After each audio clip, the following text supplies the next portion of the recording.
뉴욕과 워싱턴 DC를 1시간대 주파할 수 있는 차세대 고속철도 건설 프로젝트가 급물살을 타고 있습니다. 레일로우드 연방교통부 장관은 9일 맨해튼 펜스테이션에서 기자회견을 갖고 뉴욕주를 포함한 전미 15개 주에 추진 중인 고속철도 프로젝트의 청사진을 공개하고 20억 달러 규모의 지원 계획을 밝혔습니다.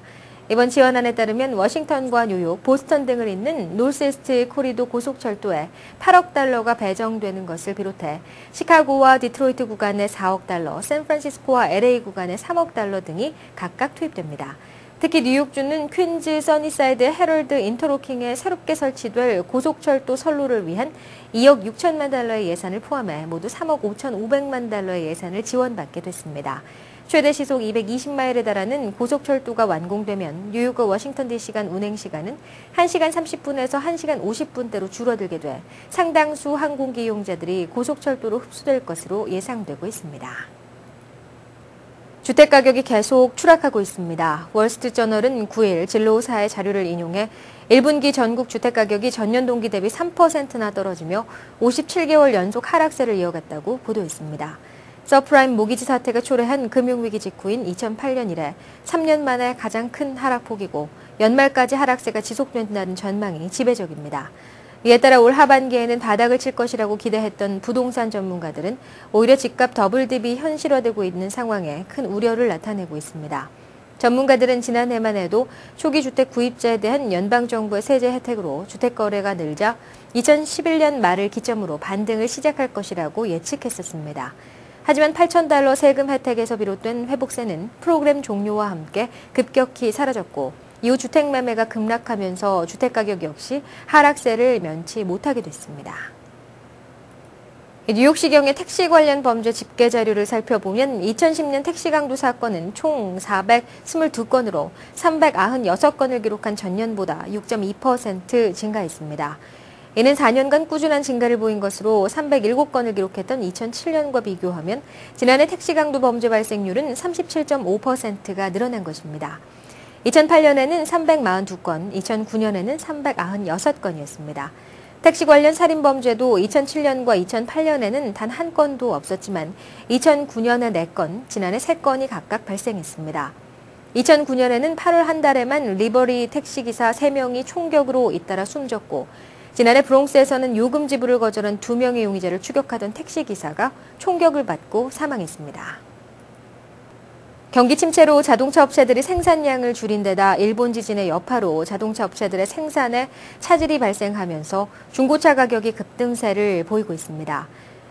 9일 월스트리트저널에 따르면 자동차 경매업체 맨하임의 중고차 가격 지수는 지난달 126.6에 달해 지수 산출이 시작된 1995년 이후 최고치를 기록했습니다. 또 중고차 도매 가격은 1년 전보다 5% 상승한 것으로 집계됐습니다.